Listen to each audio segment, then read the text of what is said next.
Assalamualaikum warahmatullahi wabarakatuh. Tabiun, salam guru penggerak. Perkenalkan, kami calon guru penggerak angkatan 11 dari Kota Bandar Lampung, Provinsi Lampung. Dengan saya Ahmad Zailani dari SD Al-Azhar 1 Bandar Lampung. Saya Nani Agustin dari SDN 2 Labuhan Ratu, Bandar Lampung. Dan saya Eti Wijayanti dari SMA Negeri 12 Kota Bandar Lampung. Dan kami di sini akan melaksanakan demonstrasi kontekstual modul 2.3 coaching untuk supervisi akademik yang terdiri dari pengamat, coach, dan juga coaching. Selamat menyaksikan. Oke. Assalamualaikum Ibu, apa kabar? Waalaikumsalam Ibu, alhamdulillah kabar saya baik Ibu. Hari ini Ibu akan menghadap coaching ya? Betul Ibu. Dengan siapa Bu? Hari ini saya akan melakukan proses coaching dengan Bapak Ahmad Zailani Bu. Jadi sebelum memulai coaching, saya akan menjelaskan topik terlebih dahulu ya Ibu ya. Apakah Ibu menjelaskan dengan alur tirta?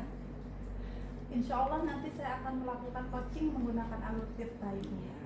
Jadi alur tirta itu percakapan dengan menggunakan tujuan, identifikasi masalah, kemudian rencana aksi dan tanya jawab. Maaf ya Ibu, saya agak batuk ya, nggak apa-apa ya? Gak apa-apa Ibu. Selanjutnya dalam melakukan coaching itu diharapkan kita membentuk kemitraan dengan coaching, kemudian menggali potensi dengan kreatif dan semaksimal mungkin, serta menghadirkan diri dengan penurasan, mengajukan pertanyaan berbobot dan mendengarkan dengan aktif. Sampai di sini ada yang ingin ditanyakan Ibu? Cukup Ibu.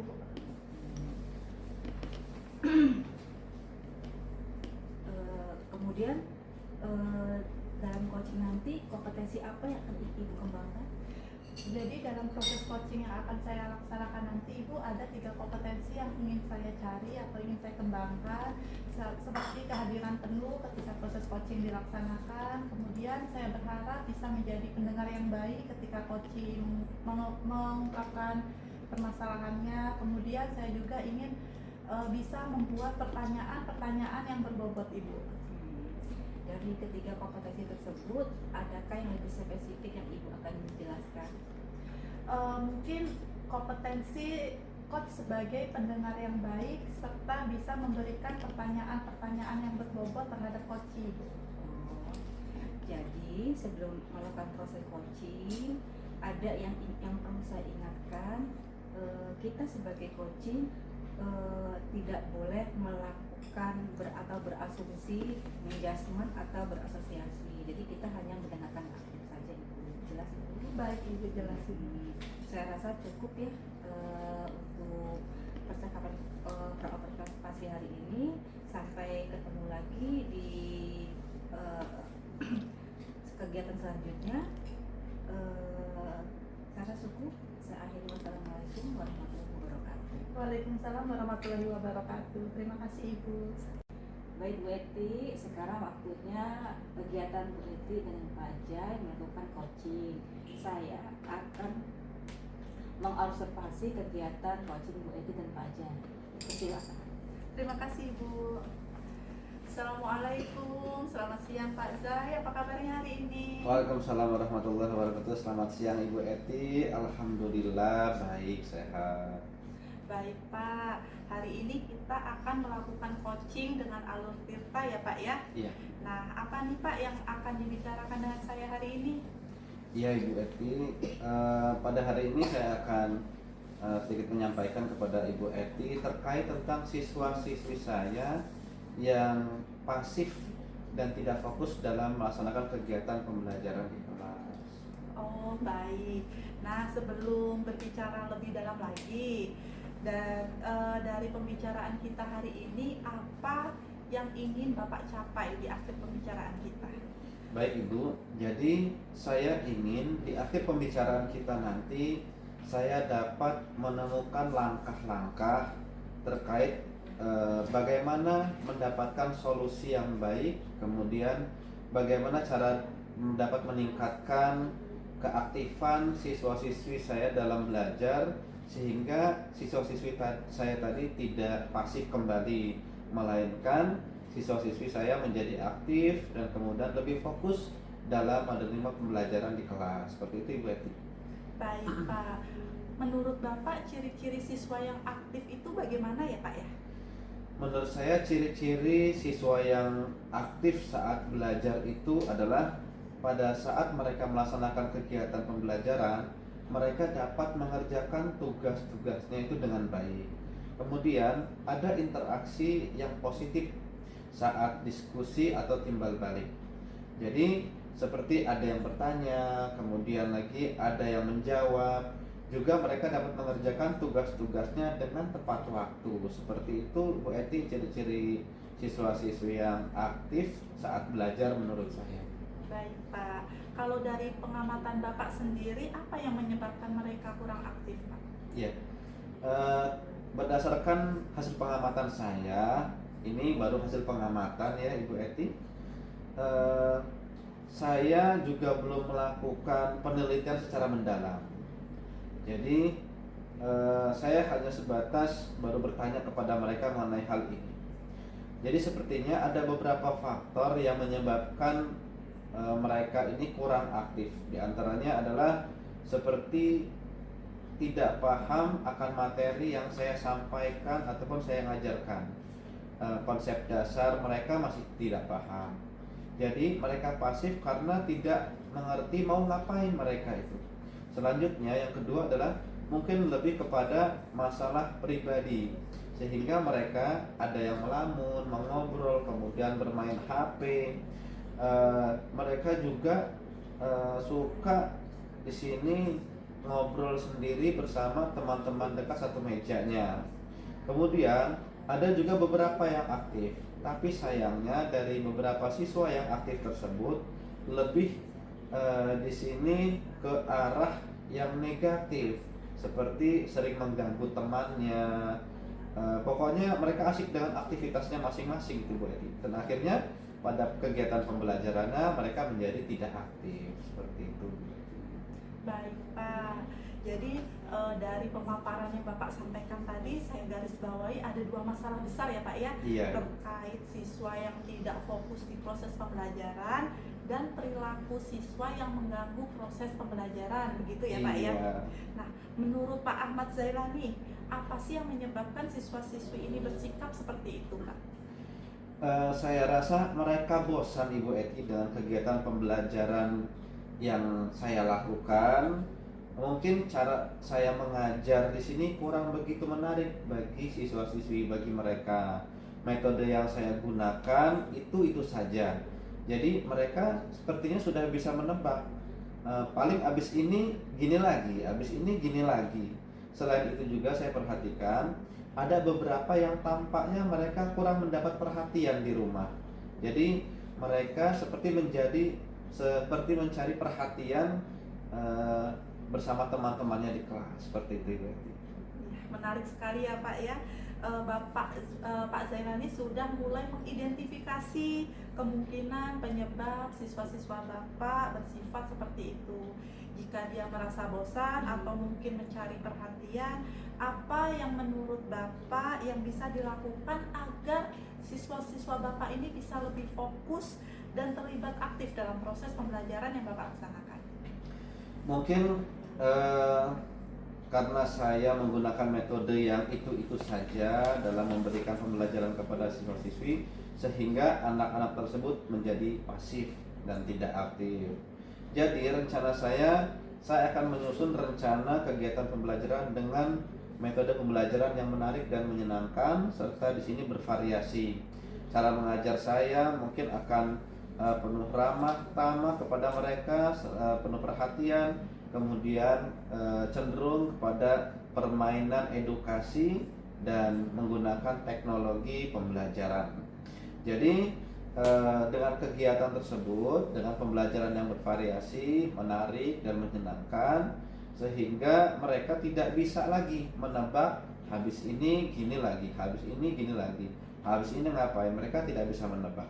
Selain itu juga saya akan mencari referensi tentang model pembelajaran yang dapat mengaktifkan siswa. Saya kepikiran juga ini Bu Eti, untuk mencoba metode yang lebih interaktif seperti belajar melalui permainan atau diskusi kelompok.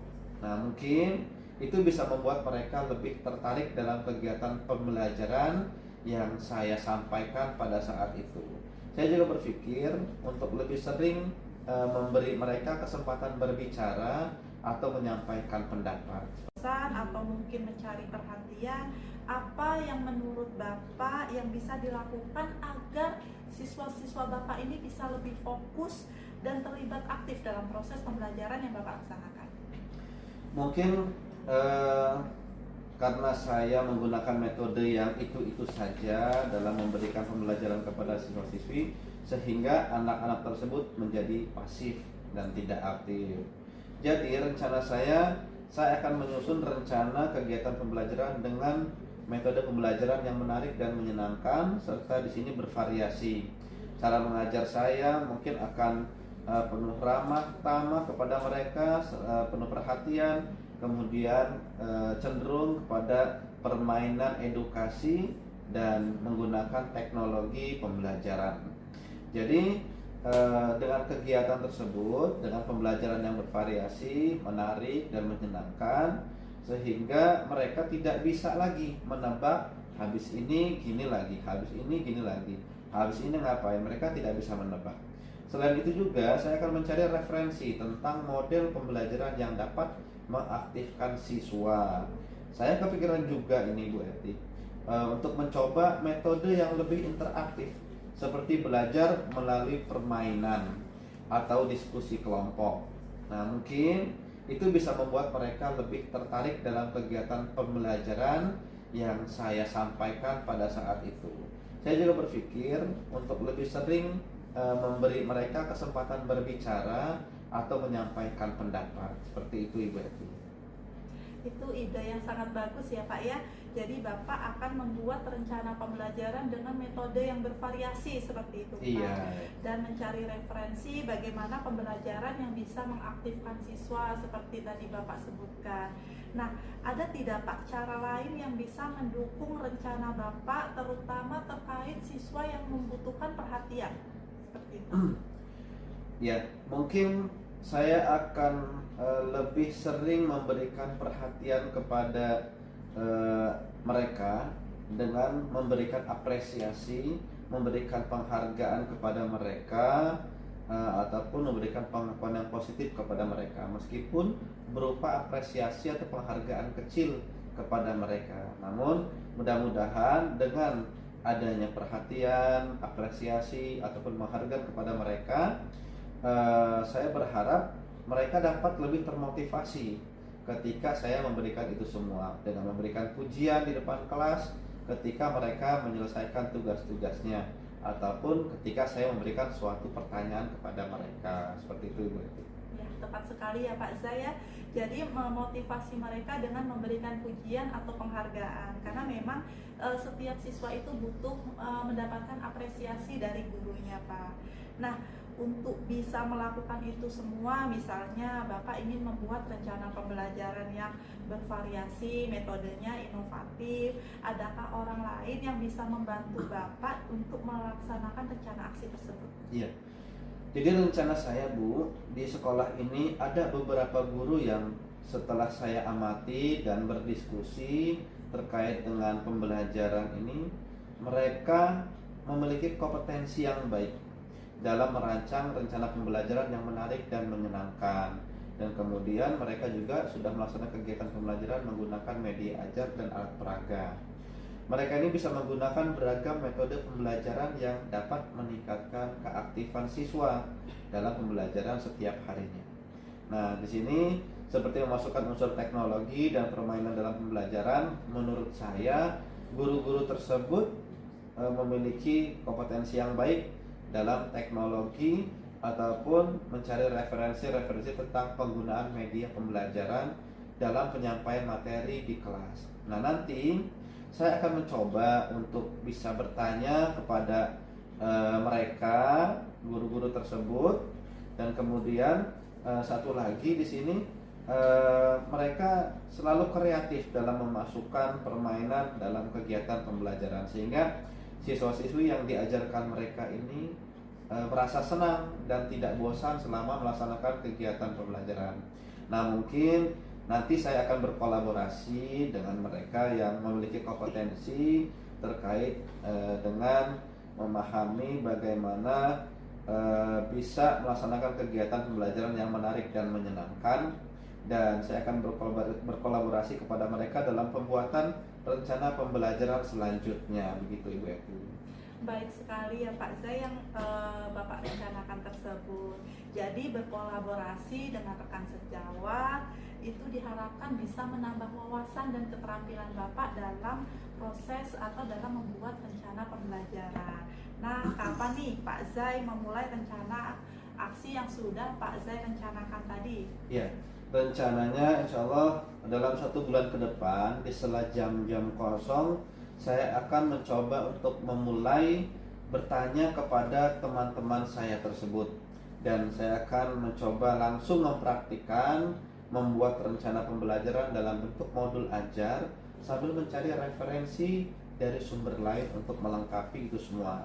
Dan saya berharap di sini saya dapat membuat rencana pembelajaran untuk materi pembelajaran selanjutnya dan dapat langsung saya terapkan di kelas, begitu Bu Eti. Dan di sini juga kemudian akan terus saya evaluasi serta refleksi, sehingga untuk semester genap nanti saya sudah mempunyai rencana pembelajaran yang bisa siap saya terapkan di kelas, begitu Ibu Eti. Luar biasa sekali ya Bapak tentang rencana aksi yang akan Bapak lakukan. Saya yakin perubahan ini mampu membawa Bapak di dalam proses pembelajaran nanti siswa menjadi lebih aktif.